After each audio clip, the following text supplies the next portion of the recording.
We're going to continue to see more lake effect snow, and part of it is because of how windy it is right now. I'm certainly feeling that wind, I can tell you that much, but also it's because of how warm Lake Superior is. As that cold air moves over that water, that's able to pick up plenty of moisture and have that lake effect snow right at the head of the lake. But we will soon see it shift and impact the South Shore. Look towards the western portion of the state. St. Cloud, 16 degrees cooler than it was this time yesterday. And that cooler air is going to continue to move into the Northland. We had that low pressure system cause rain earlier this week, making its way further east. Now we have high pressure aloft, keeping our skies mostly clear. And we have another low pressure system that's going to stay to our north, but it's going to bring some rain our way, as well as a warm front moving through the region. We're thankfully not seeing any rain on the radar currently. We will, however, see some storms by the afternoon. So looking at our storm track radar, not much for us. Most of that is further south towards Iowa. Hibbing 2.08, and that's where we get scenes like this video sent in from Misty and Hibbing today. Because around the time we get to the late afternoon, it's going to move through to areas where the temperature has been rising throughout the day. And when that happens, we're going to get some lift in the atmosphere. It's going to be enough to create some shower activity. Now these showers are going to be really light because we're just getting the outskirts of this low pressure system that will set up just south of Chicago. By the time we get to around 2 a.m., we'll start to see those showers towards the northwest portion of Koochiching County. Then as the cold front slowly moves further south, that's going to linger a little bit into our Thursday, especially for those of us on the South Shore, as the lake effect snow machine really starts to ramp up. Colder temps, it's not melting anytime soon. Yeah, no, that snow will stick around. And I do want a quick note, we do have the Have a Heart campaign tomorrow morning during Good Morning Northland, where you can learn all about Second Harvest and the reasons to give this holiday season. Another spot to give is at Bentleyville. They do collect food donations, and they're open currently after a little bit of a struggle last week because of that snowstorm that was pretty impressive. And we could still see some strong snow showers going towards the St. Louis area, stretching into Indiana and Ohio. But here in the Northland, conditions have been pretty quiet. We did have a few flakes flying by the head of the lake earlier today from that warm air advection, but for the most part, we're in for a quiet night and some quiet conditions for our Tuesday until we get to the evening. I am tracking a system that will head our way from the Idaho area, slowly but surely making its way to the Northland and bringing another chance of snow.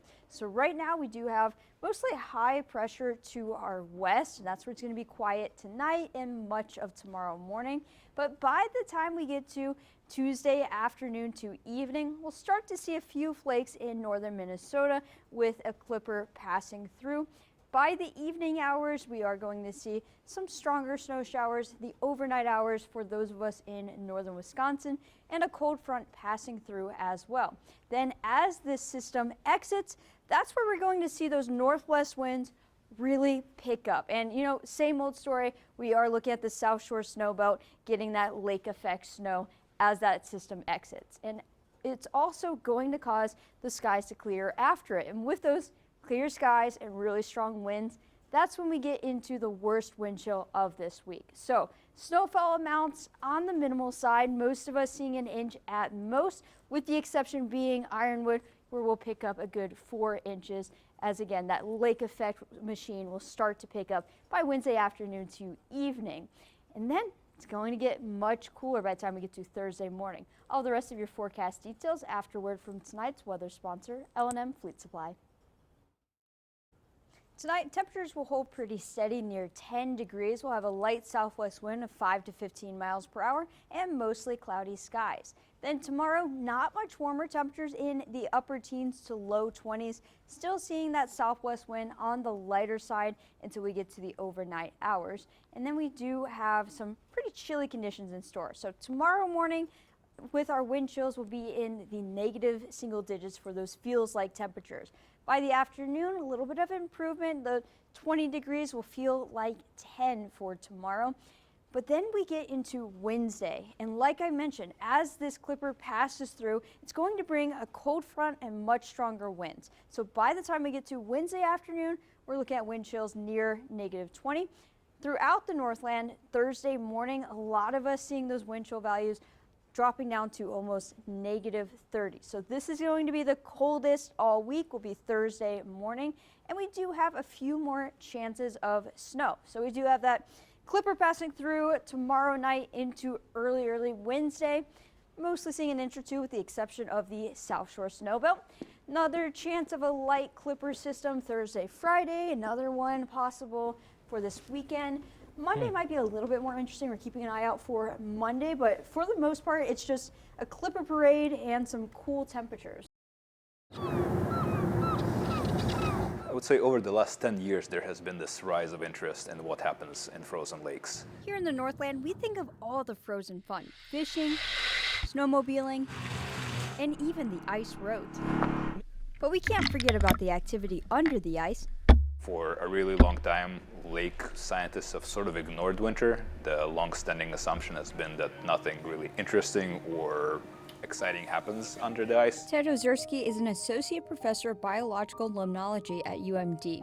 His recent research has focused on the winter ice on lakes. With the loss of ice cover that we're seeing with climate warming, there's suddenly an increase of interest in what happens in lakes when they're covered by ice. What does the loss of ice mean for lakes? Ozerski has been studying Midwest waters while his research collaborators do work further north. Mila works in very far northern Canada and also in central Quebec. Amanda works in northern and central Norway. So we see very different lakes at very different latitudes. In a paper recently published, the researchers combined two types of data: modeling and literature. We try to understand how ice cover duration overlaps with light levels in lakes. The reason we focused on light is because light is a really important factor in ecology and biology, right? Light drives photosynthesis, the production of energy by plants, and it also affects warming of lakes, right? So temperature is affected by how much light penetrates into the lake. And what we noticed or sort of discovered is sort of this unappreciated interaction between ice cover duration and incoming light levels across latitude gradients. They found that in higher latitudes, a larger share of the sun's annual light arrives while lakes are still frozen. This impacts the duration of ice on lakes. Here in central Minnesota, ice off in lakes occurs sometimes in March, whereas, let's say, in northern Norway or northern Canada, ice can persist until June or sometimes July. And up there, ice cover overlaps a lot more strongly with the peak levels of incoming light. Across Minnesota, lake ice duration has decreased by almost 17 days in the last 50 years, and over the last century by almost 27 days. So, how does the Big Lake compare? Lake Superior is a little bit different because it doesn't freeze every year. Even historically, there's a lot of variability in how much ice cover there is in Lake Superior. Lake Superior has not been completely covered in ice since 1996, and we have had several recent years with less than 20% ice coverage. What we're seeing recently is definitely a loss in ice cover extent and also ice cover duration on Lake Superior. So what we expect to see is, of course, continuing loss of lake ice of Lake Superior and potentially more productivity in the lake as a function of that. Ozerski says productivity can be positive or negative. On the one hand, productivity might mean more fish. On the other hand, productivity might mean more harmful algal blooms, which is something that we don't like to see. One of the things that we are seeing is more documented harmful algal blooms in Lake Superior, sort of starting in the last 10 years or so.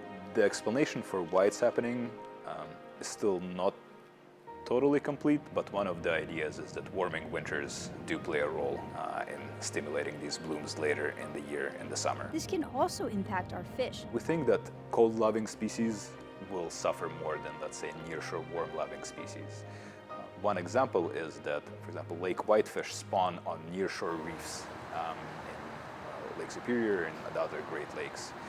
They spawn in late fall, and their eggs overwinter on these reefs and then hatch in the spring.